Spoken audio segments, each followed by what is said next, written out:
నడిచినా కూర్చున్నా మోకాళ్ళ నొప్పులు వస్తున్నాయా? ప్రాణ పెయిన్ క్లినిక్ లో అధునాతన చికిత్సతో మోకాళ్ళ నొప్పులు తగ్గించుకోండి. హాయ్ హలో నమస్తే, వెల్కమ్ టు మనం టీవీ. ప్రస్తుతం మనతో పాటు ఉన్నారు కాంగ్రెస్ ప్రైడ్ బ్యాండ్ మాజీ కేంద్ర మంత్రి రేణుకా చౌదరి గారు. ఆమెతో మాట్లాడదాం. మేడం నమస్తే. మేడం ఎలా ఉన్నారు? కాంగ్రెస్ పార్టీ అధికారంలోకి వచ్చింది, ఫుల్ జోష్ మీద ఉన్నారు. 6 గ్యారెంటీలకు సంబంధించి ఎటువంటి హామీ ఇస్తున్నారు? ఏం హామీ మళ్ళీ ఏమి ఇవ్వాలండి? ఇచ్చిన హామీ నెరవేర్చుకుంటున్నాము. అడుగడుగునా చూస్తున్నారు మీరు. అంటే 2 హామీలు నెరవేర్చారు, మిగతా నెరవేర్చలేదు. అవునండి, మేము 100 రోజులు టైం అడిగాము. ఆ 100 రోజులు గడువు అవ్వనివ్వండి, అప్పుడు ప్రశ్నిస్తారు. అంతవరకు మేము ఏం జవాబులు చెప్పాలి? మేము పని చేసే దాంట్లో ఉన్నాం. పార్లమెంట్ ఎలక్షన్ కి కాంగ్రెస్ పార్టీ ఎట్లాంటి వ్యూహంతో ముందుకెళ్తుంది? ఖమ్మం జిల్లాలో మీరు పోటీ చేస్తున్నారా లేదా? 17కు 17 సీట్లు గెలుస్తామనే ధీమాలోనే మేము రంగంలోకి దిగుతున్నాం. అన్ని సీట్లు గెలవాలనే పట్టుదలలోనే మేము ఉన్నాము.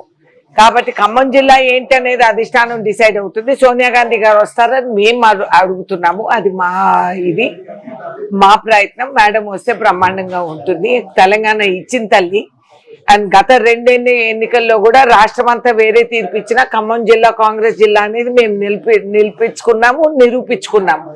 కాబట్టి న్యాయంగా ఇటు నుంచే పోటీ చేయాలి సోనియా గాంధీ గారు అనేది మా అందరి కోరిక, కార్యకర్తల కోరిక.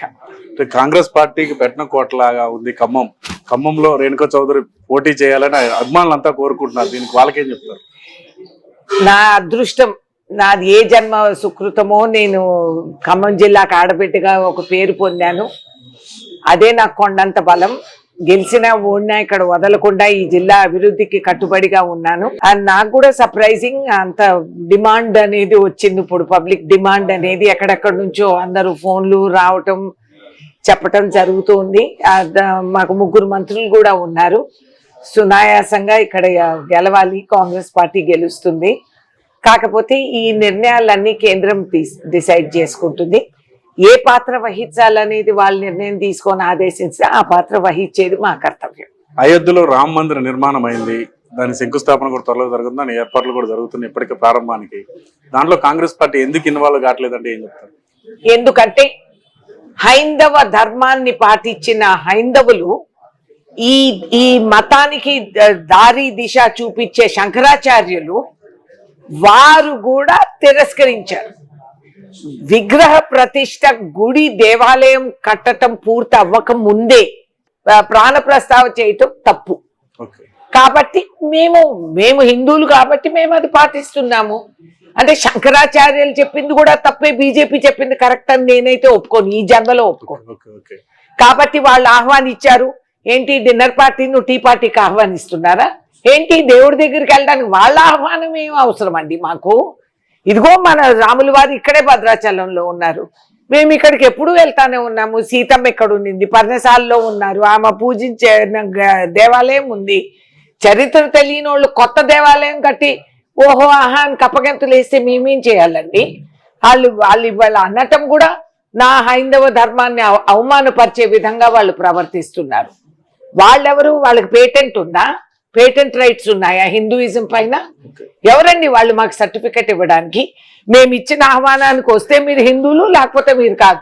శంకరాచార్యులు కూడా కాదనమాట. అట్లయితే ఆ లెక్క ప్రకారం అయోధ్య రామ మందిరానికి వెళ్ళరా మీరు? నా ఇష్టం వచ్చినప్పుడు వెళ్తాను సార్. నాకు మనసు తోసినప్పుడు, ఆ భగవంతుడు నాకు పిలుపు ఇచ్చినప్పుడు నేను వెళ్తాను. వీళ్ళు పిలిచినప్పుడు వెళ్ళాలని ఎక్కడా లేదు కదా. I don't need they certificate. నా ఇష్టం వచ్చినప్పుడు నేను వెళ్తాను. వాళ్ళు వచ్చారా? వాళ్ళు ఊరూరు ఇల్లు ప్రసాదము, బొట్లు, గాజులు పంచుతున్నారు హిందూ అని. ఇది పౌరాణిక ఇది టెంపుల్ ఇది. మరి ఇక్కడికి ఏమి పంపలేదే? ఇక్కడ ఏది పూజా పురస్కారం వాళ్ళేం పంపటం లేదే. వాళ్ళేం ప్రసాదం ఇక్కడ అయ్యవార్లు కానీ ఇక్కడ అక్షంతులు కానీ ఏమీ పిలిపించుకోలేదంటే వాళ్ళు స్థాపించిన రాముడే రాముడు వారు. అసలు చరిత్ర ఉన్న జిల్లా ఇది లెక్కకు రాదు. వారే వా, ఏమి హైందవ ధర్మాన్ని పాటించిన వాళ్ళండి బాబు వీళ్ళు. అయోధ్య రామ మందిరం ప్రారంభం సందర్భంగా భద్రాచల రామయ్య గురించి ఏమని చెప్పదలుచుకున్నారు? నేను చెప్పదలుచుకున్నాను, భద్రాచలం రామయ్య ఈ తెలంగాణ రాష్ట్రానికి జన్మించి గుర్తించిన ప్రూఫ్ ఇది. ఇక్కడ మనకి భక్తరామ్ దాస్ వేసిన పన్ను, ఈ చరిత్ర అంతా ఉన్నది. చరిత్రహీనులు వాళ్ళకి ఏం తెలుసు? తెలియదు కాబట్టి. లేకపోతే ఇక్కడ సౌత్ లో ఉన్న ఏకైక మందిరం రామవారి మందిరం ఇక్కడ. మరి ఇక్కడికి ఏం పంపలేదే. ఇక్కడ హారతి కానీ, ఇక్కడ అక్షంతులు కానీ, యావత్ ప్రపంచం తెలుగు జాతి వాడు ఎక్కడున్నా కూడా వాళ్ళ పిల్లల వివాహాలకి దీనికి దానికి ఇక్కడి నుంచి అక్షంతులు నన్ను అడుగుతూ ఉంటారు. మేము ఎన్నో ఇచ్చి పంపిస్తూ ఉంటాం. కొంచెం అక్షంతులు సాంగ్యంగా వాళ్ళు మిగతా అక్షంతుల్లో కలిపి వాళ్ళు వాడుకుంటారు. అసలు ఇవన్నీ వాళ్ళకి తెలుసా? తెలియదు కాబట్టి ఏమి కథ చెప్పి 100 సార్లు అదే అబద్ధాన్ని నిజం చెప్పేసి అందరు నమ్మేస్తారని వాళ్ళు అనుకుంటున్నారు. శ్రీరాములు వారే వాళ్ళకి బుద్ధి చెప్తారు. మేమేం చేయనక్కర్లేదు. అంటే గత ఎన్నికల సమయంలో మీరు 2-3 సార్లు హాట్ కామెంట్స్ చేశారు. జిల్లాలో బీఆర్ఎస్ పార్టీ నాయకులు కబ్జాలు చేస్తున్నారు, మా కార్యకర్తలు బెదిరిస్తున్నారు. దాని మీద ఏమైనా పోరాటం చేస్తారా? ఇంకా వాళ్ళకి సంబంధించి కేసులు పరిష్కారం తీసుకేమైనా ఆలోచిస్తారా? లేవండి, ఒక వ్యక్తి మీద మాకు సంబంధం లేదు. We don't care. ఆ వ్యక్తి is not valuable to me. కానీ కబ్జాలు చేసిన భూములు ప్రజలకు సంబంధించినవి, రాజ్యాంగ హక్కులతో వాళ్ళకి కేటాయించినవి. అది ఆక్రమించుకొని ఎవరైనా వాళ్ళు తీసుకుంటే అది వాపస్ చేసేది మా ధర్మం, మా కర్తవ్యం. అది నేను అధికార బృందానికి వాళ్ళ దృష్టికి తీసుకెళ్తాం. వాళ్ళు చర్య తీసుకోవాలా. దాంట్లో రేణుకా చౌదరి ఏం చేయగలుగుతుంది? చట్ట ప్రకారంగా మేము వీఆర్ ఆస్కింగ్, న్యాయం చేయండి. వాళ్ళు పేదవాళ్ళు, అసలుకి రావాల్సిన వాళ్ళు. అధికార మదంతో మీరు ఆక్రమించుకున్నంత మాత్రాన మేము ఊరుకుంటామని ఎట్లా అనుకుంటారు? కాంగ్రెస్ పార్టీ ఎప్పుడు కూడా కంఠమెత్తి మాట్లాడింది సామాన్యుడి కోసం. కాంగ్రెస్ హస్తం పేదలకి నేస్తం. అదే విధంగా మా సిద్ధాంత ప్రకారంగా మేము ముందుకు సాగుతాం. ఇప్పుడు అధికారంలోకి వచ్చింది కాంగ్రెస్ పార్టీ. మిమ్మల్ని నమ్ముకుని కూడా 10 years గా చాలా మంది కార్యకర్తలు కావచ్చు, నాయకులు కావచ్చు ఉన్నారు. వాళ్ళకి సంబంధించి ఏమైనా సపోర్ట్ ఉందో? ఎప్పుడు ఉన్న సపోర్టే కదండి. నేను గెలిచినా ఓడినా కార్యకర్తని ఒంటరిగా వదలలేను. వాళ్ళ పైన జరిగే అరాచకాలను ఎదుర్కొంటూ అర్ధరాత్రి వేళ అయినా ఫోన్లో ఎత్తి పోలీసు సిబ్బందుల్ని, అధికార బృందాన్ని మేము పలకరించి బెదిరించి ఆ విధంగా మా పిల్లల్ని మేము కాపాడుకున్నాం. నా వారసులు వీరని ఎప్పుడూ చెప్పిందాన్ని. నా కూతురు, అల్లుడు, కోడలు ఎవరు రావటంలే రాజకీయాల్లోకి. నాకు అన్న తమ్ముళ్ళు ఎవరు లేరు. అవకాశం వస్తే ఏపీలో కూడా పోటీ చేస్తాను రేణుకా చౌదరి ఒకసారి కామెంట్. ఎక్కడైనా చేస్తానండి. ఏంటి, నాకు జగన్ గారు వీసా అక్కర్లేదు, నాకు ఎవరు వీసా అక్కర్లేదు. అవసరం ఉంది షర్మిల గారే అక్కడ మాకు పిసిసి ఆమె పిలిస్తే వెళ్ళాలి. అది నా కర్తవ్యం. షర్మిల గారికి అధ్యక్ష పదవి ఇవ్వడం పట్ల ఎట్లా ఆలోచిస్తున్నారు? నేనేం ఆలోచిస్తాను? అక్కడ ఆంధ్ర రాష్ట్రంలో ఉన్న వాళ్ళు ఆలోచించాలా? అధిష్టానం ఆలోచించే కదా ఒక బాధ్యత ఆమెకి కేటాయించారు. ఇప్పుడు ఆమె ఎట్లా పర్ఫార్మ్ చేస్తుందో మనం చూడాలి. ఎన్టీఆర్ వర్ధంతి కార్యక్రమంలో పెద్ద ఎత్తున మీ అభిమానులు కావచ్చు, ఎన్టీఆర్ అభిమానులు కావచ్చు, అందరూ పాల్గొన్న వాళ్ళకి జోస్ తెప్పించే విధంగా మీరు స్పీచ్ కూడా ఇచ్చారు. ఎట్లా అనిపించింది? ఏమండి, నా మొట్టమొదటి పునాదులు అక్కడే. నా రాజకీయ రంగ ప్రవేశం అయిందే నందమూరి తారక రామారావు గారికి. అదే విధంగా ఆ ప్రయాణం చేస్తూ చేస్తూ ఆయన చాలా దగ్గరగా నేను చూడగలిగాను. నన్ను కూడా వారు చాలా గారాభంగా నన్ను చూసుకున్నారు. అదొక విచిత్ర బంధం అనుకోవాలా. ఆ విధంగా నేను కూతురుగా, చెల్లిగా, తల్లిగా ఏ విధంగా ఆయనతో ఉన్నాను. వివిధ పరిస్థితుల్లో మేము ఒకరినొకరు చూసుకున్నాము. ఆయన చాలా క్లోజ్గా నేను వర్క్ చేశాను కాబట్టి నాకు తెలుసు, ఆయన మనస్తత్వం నాకు తెలుసు. అని నిజంగా వారేసిన పునాదులు ఇవాళ నోటీస్ చేస్తే రాష్ట్ర ప్రాంతం దాటి అక్కడికి వెళ్ళి నిస్వార్థంగా సీటు బేరం పెట్టుకోలేదు నందమూరి గారు. ఆ రోజుల్లో దేవీలాల్ కోసం ఆయన పర్యటన చేసి నేషనల్ ఫ్రంట్ అనేది ఫస్ట్ కోalition కాన్సెప్ట్ ఆయన ఏర్పాటు చేసి ఆ పునాదులు వేసి ఇవాళ రోజు, ఆ రోజుల్లో ఆయన బండిలో ఏసీ కూడా లేదు నాకు తెలుసు. ఆ టీంలో నేను ఒక్కదాన్నే లేడీ. దీంట్లో మేము ఆ మాడు టెండలో ఆయనకు అలవాటు లేదు. అసలు ఆయన ఏమైపోతారో అని భయపడేదాన్ని. వారి అబ్బాయి హరికృష్ణ గారు బండి చైతన్య వ్రతం ఆయన నడిపేవారు. చైతన్య వ్రతంలో ఏసీ లేదు, ఏం లేదు, అన్ని కథలు చెప్తారు. ఏమీ లేదు నాకు తెలుసు. కాబట్టి ఆయన చేసిన కష్టము, ఆయన చేసిన నిస్వార్థ సేవ, దేశ అభివృద్ధి కోసం, దేశం కోసం, ప్రజల కోసం అని చెప్పి ఆయన ఏర్పాటు చేసి స్థాపించిన క్లీన్ పాలిటిక్స్ ఇవాళ వరకు బతికుందంటే అది సామాన్యం కాదు.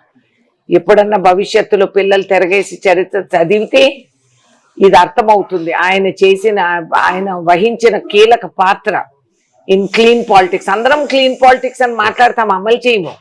కానీ ఆయన చేశారు అనామకుల్ని, నాలాంటి అనామకుల్ని ఏది మమ్మల్ని ట్రైనింగ్ ఇచ్చి మాతో పని. మేము లై కూడా వండినా, నేను లై వండి పోస్టర్లకు అంటించిన రోజులు ఎంపీగా మేము చేసిన రోజులు ఉన్నాయి.